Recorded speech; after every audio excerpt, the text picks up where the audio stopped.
let's do another charged rod problem. We're going to make this one a little harder.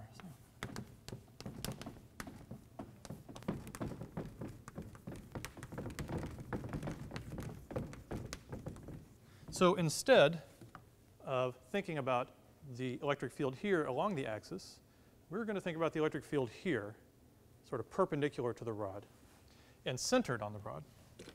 So let me draw the rod down here so we'll have plenty of room. So here's the rod.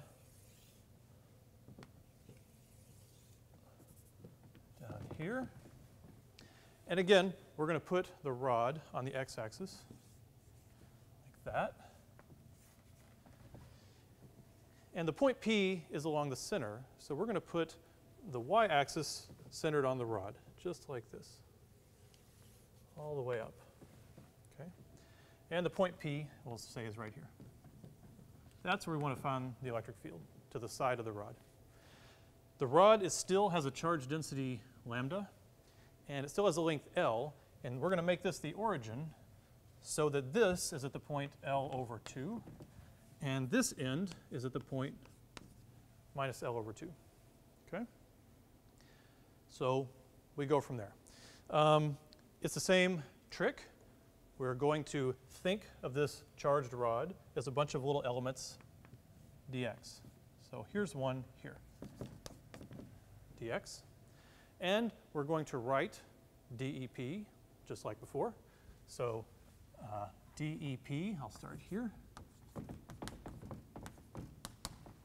And we just have to start writing it and thinking about what it would be. Here is what we're treating as an isolated charge. Here's a point P.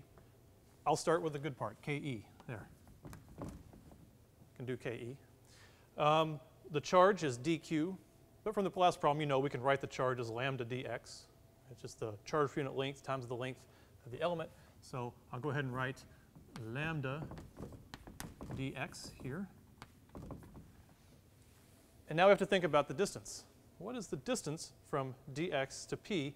Well, we can draw it, sort of a dotted line like that, and see that it's a right triangle. That helps, because we know this side of the triangle, A, we know it's a distance A from the axis, and we know this side of the triangle because we know the x position of all the dx's. Okay? Here it's actually sitting at negative x. You could also have it here at positive x. We're going to think about it everywhere between minus L over 2 and L over 2. So if that's the case, then this length is the square root of a squared plus x squared. Okay? So just use Pythagorean theorem on that triangle. Now, we'll talk about it in a minute when you have to be careful whether you have minus x or plus x, and it can make a difference. Here it doesn't matter, right, because you're squaring the x. So whether you're over here in the minus x values or the plus x values, if you're just getting that length, not an issue because it's squared. So down here, we have to write that thing squared. So basically, the square root goes away. It's over a squared plus x squared. Okay? That's the magnitude of DEP.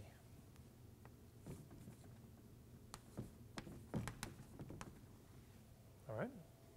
We have our magnitude. Now, DEP is a vector, and we're solving a vector problem. So when we were getting the electric field at a point just along the length, everything was in one dimension. To make it a vector, we just slapped on I hat because it was in the x-axis.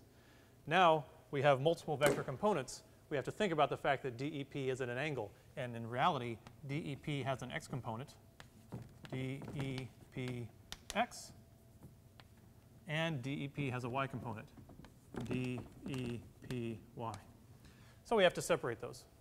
Well, all you really do is say, well, if this is at some angle theta, then this is just DEP times the cosine of that angle. So cosine theta on the I hat. And then we write the magnitude again, Ke lambda dx over a squared plus x squared, and sine theta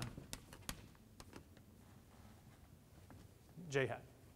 So you literally just, you know it's at an angle, so you just break it into the two components. It wasn't so hard. We'll have to deal with it in a minute, but that's how you break it into the components. So here we have the full expression for DEP. Okay? Now, we want EP. We want the electric field at point P, so we know we have to integrate. We have to sum up all of our DEPs to get the full field. Let's see then. That means we have to integrate this whole thing. And the limits are going to be what? Minus L over 2 to L over 2. Minus L over 2 to L over 2. Okay. And now we want to write this again. But we want to think about everything in the integral that depends on x. We have to rewrite in terms of x. Okay. So let's see. Ke and lambda don't depend on x. So I'm actually going to make myself a little room and just put those in the front. Okay. Those are in each one. We can pull those out just to make it not so messy. So then we're left with dx over a squared plus x squared. And then cosine theta, though, does depend on where you are. It does depend on x. Because we can think about this angle theta, as we move this around, this angle is going to change, clearly. So we need to get an expression for cosine theta in terms of x. So what we have to realize is that this theta is the same as this theta. Okay? And we look at this right triangle again, and this is how we can figure out what cosine theta is. Cosine is adjacent over hypotenuse, so it's this x value over this hypotenuse value. So cosine theta is actually minus x over the square root of a squared plus x squared.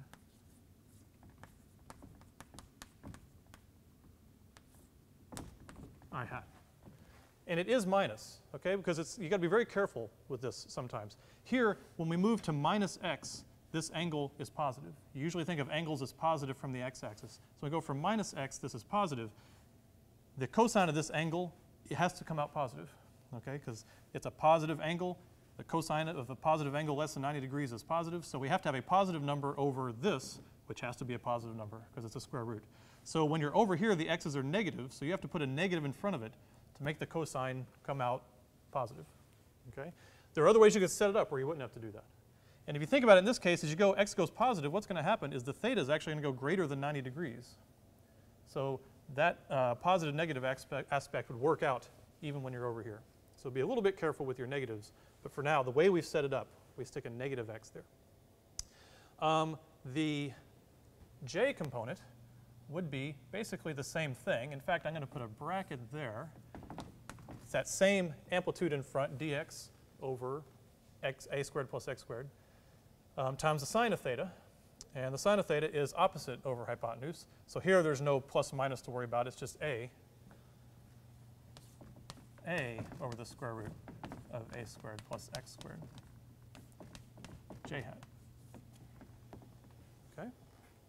So now we have everything in terms of x. So we can kind of simplify it a little bit and say now our EP that we care about is equal to Ke lambda times the integral from minus L over 2 to L over 2 of, and now we're going to combine these. This term, first term, will be minus x dx over, and now we're going to combine these. This is really, you could think of it as a squared plus x squared to the 2 halves. This is a squared plus x squared to the 1 half. So when you multiply them, you just add. That's how you get these funny things like a squared plus x squared to the 3 halves. Right? So we just combine those two denominators. And that's on the I hat plus a over the denominator is the same, a squared plus x squared to 3 halves on the j hat. Okay? And the integral applies to both terms. Oh, and they need the dx. They both have a dx, of course. So all we got to do is solve that integral.